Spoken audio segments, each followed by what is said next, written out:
Graça e paz, irmãos. O mês de maio, costumeiramente, é lembrado como o mês da família. E nas nossas igrejas costumamos usá-lo para reflexões, eventos, palestras que envolvem esse tema, né, a família. A família é uma instituição divina e é muito comum ouvirmos, inclusive no meio secular, que a família é a base de tudo, que ela é a célula máter da sociedade, que uma sociedade, para ser mais honesta, decente, ela tem que ter a sua base em famílias sadias.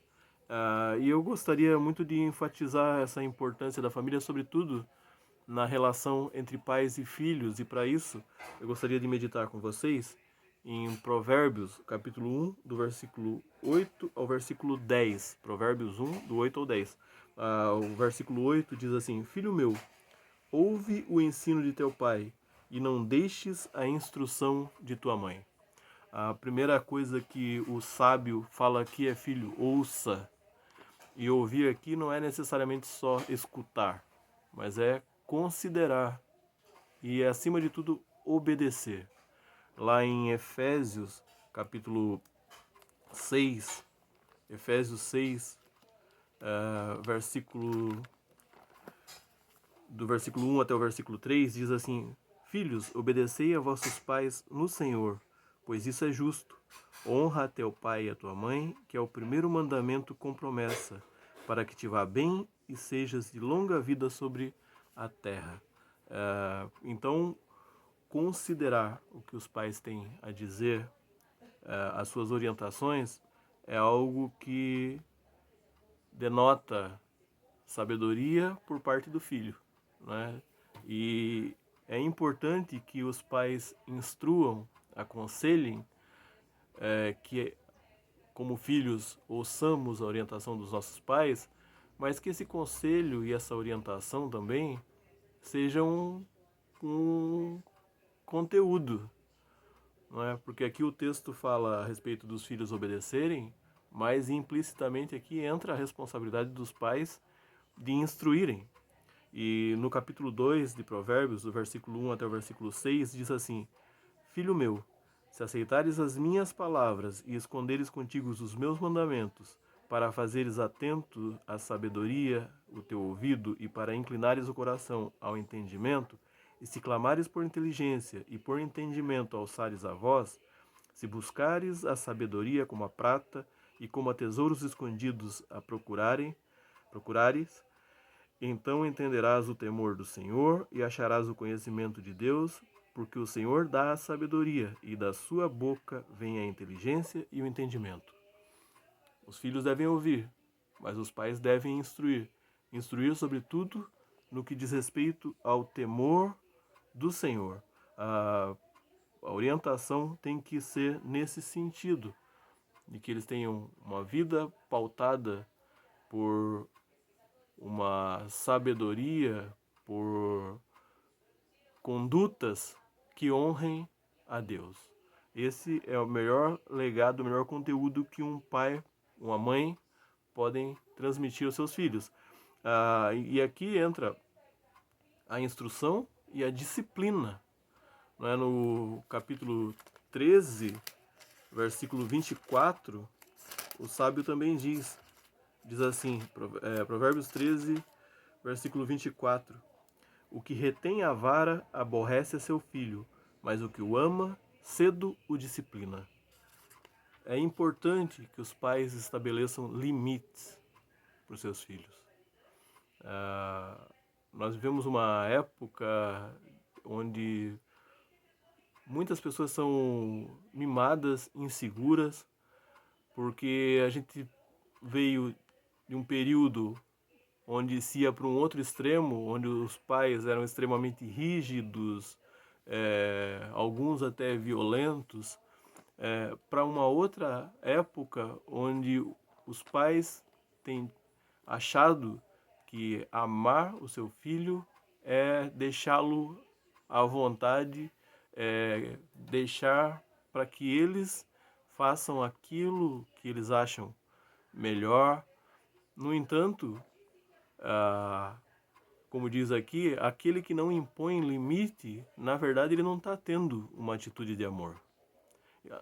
Pelo contrário, existem muitos filhos que hoje em dia são rebeldes, que fazem coisas até sem saber, como se estivessem clamando por limites. Porque o limite, ele é uma demonstração de amor. Quando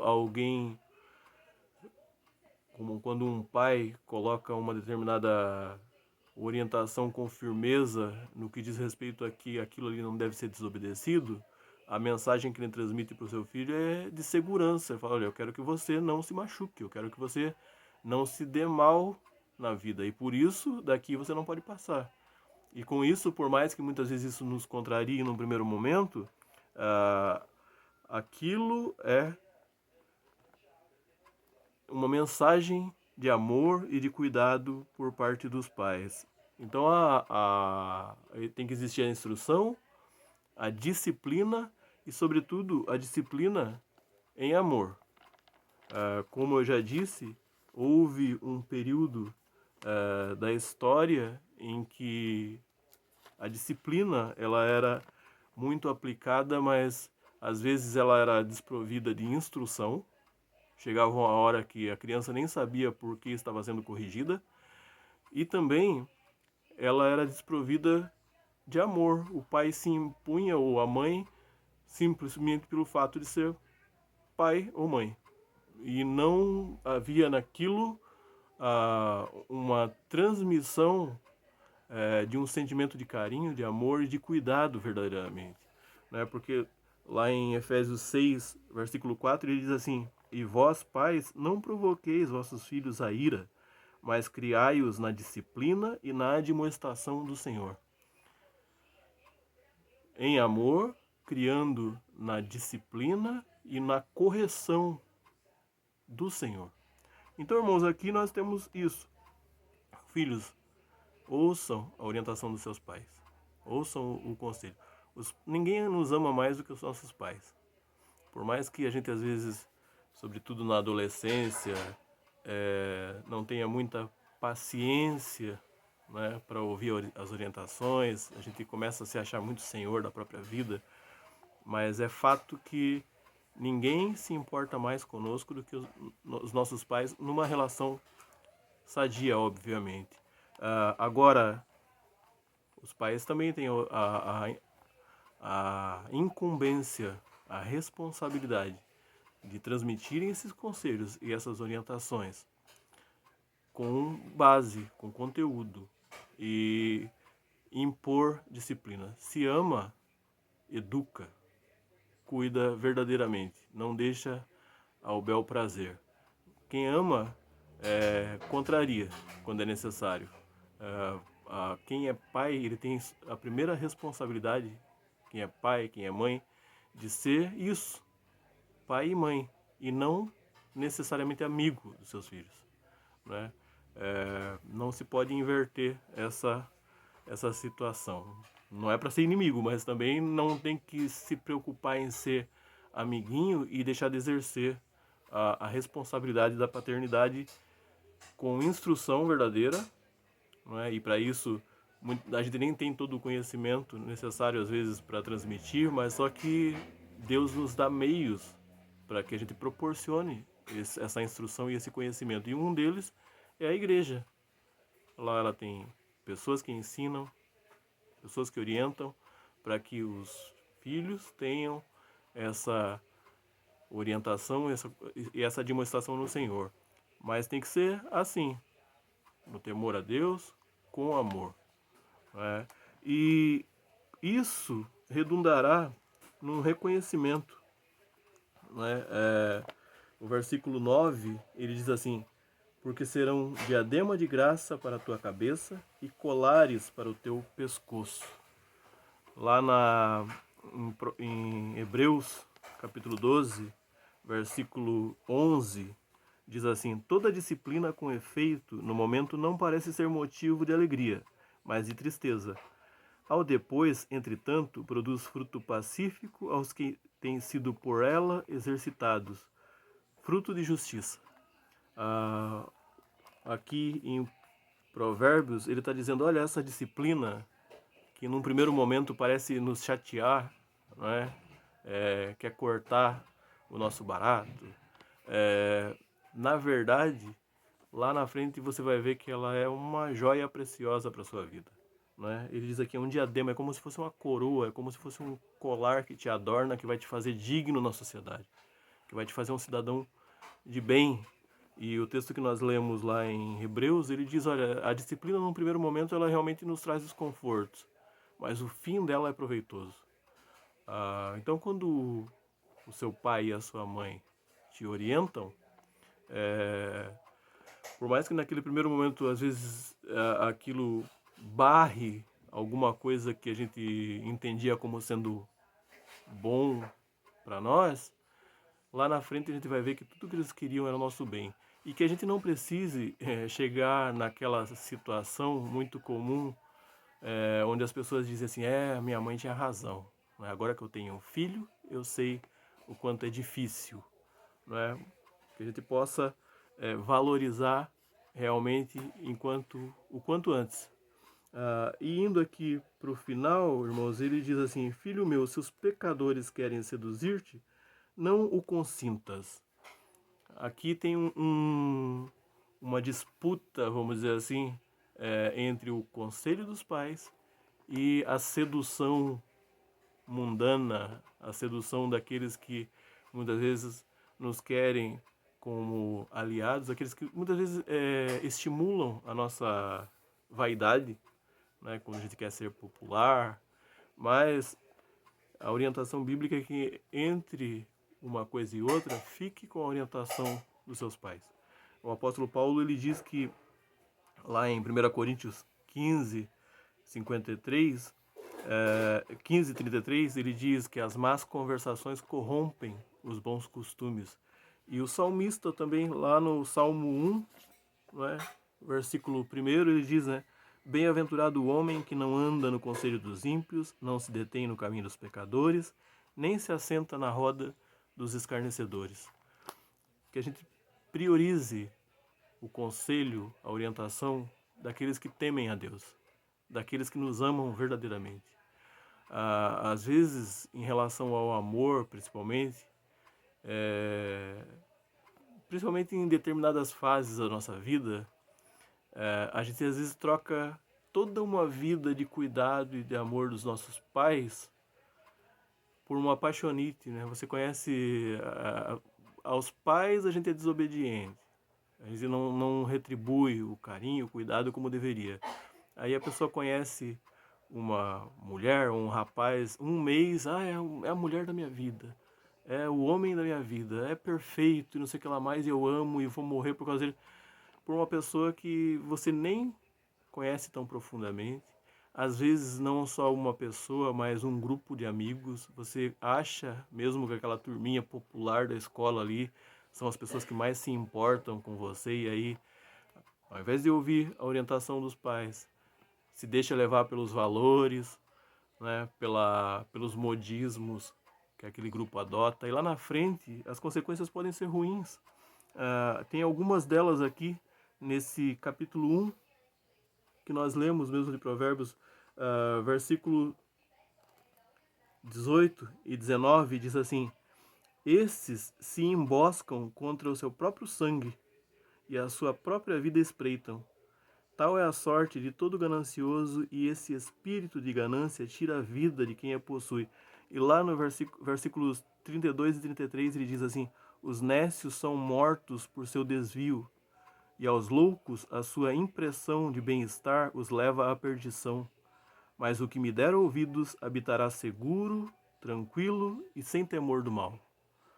Então, que entre a orientação dos pais, o conselho daqueles que nos amam de verdade e o conselho dos ímpios, que por mais sedutor que possa ser aos valores do mundo, a gente fique com aquilo que num primeiro momento nos freia, mas que lá na frente vai ser proveitoso. Para terminarmos, irmãos, essa relação de pai e filho, na nossa reflexão, nada mais justo do que observarmos a relação entre Cristo Jesus e o Pai. Jesus o Filho, Deus o Pai. Nós olhamos para a palavra e nós vemos um Pai amoroso. Lá em 1 João, capítulo 3, versículo 1, ele diz assim: Vede que grande amor nos tem concedido o Pai, a ponto de sermos chamados filhos de Deus. E de fato, somos filhos de Deus. Por essa razão, o mundo não nos conhece, porquanto não o conheceu a Ele mesmo. Quando se fala de paternidade, em Deus nós vemos todo o amor e sabedoria verdadeiros em relação ao cuidado que Ele tem para conosco. E nessa relação com Jesus a gente percebe isso. Jesus honra ao Pai. João, no capítulo 3,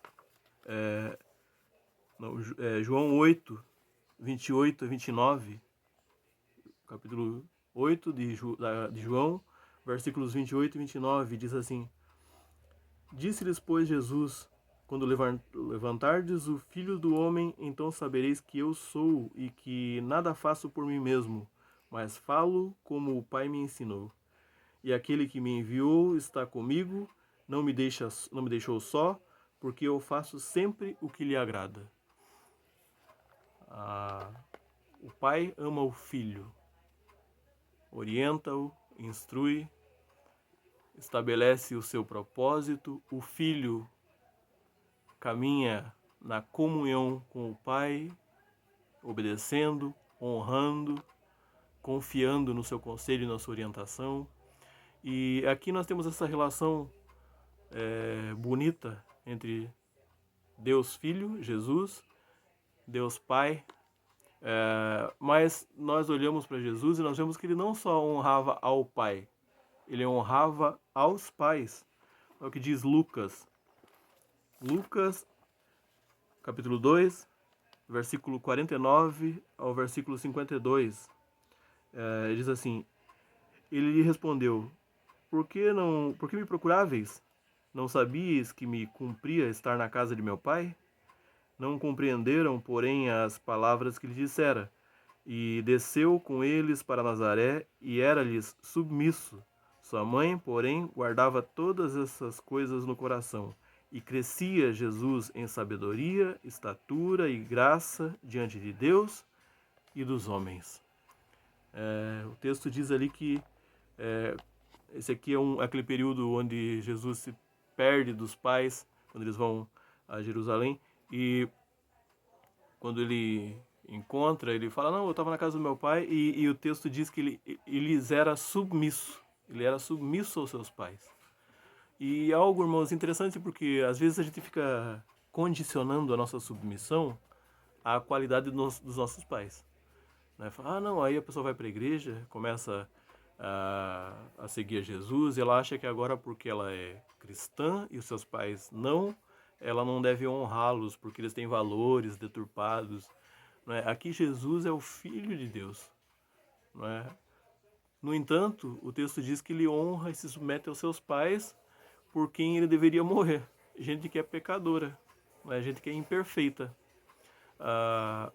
Nós temos que ter essa responsabilidade também de não ficarmos condicionando a honra que nós devemos ter em relação aos nossos pais. Então, irmãos, que Deus nos abençoe, que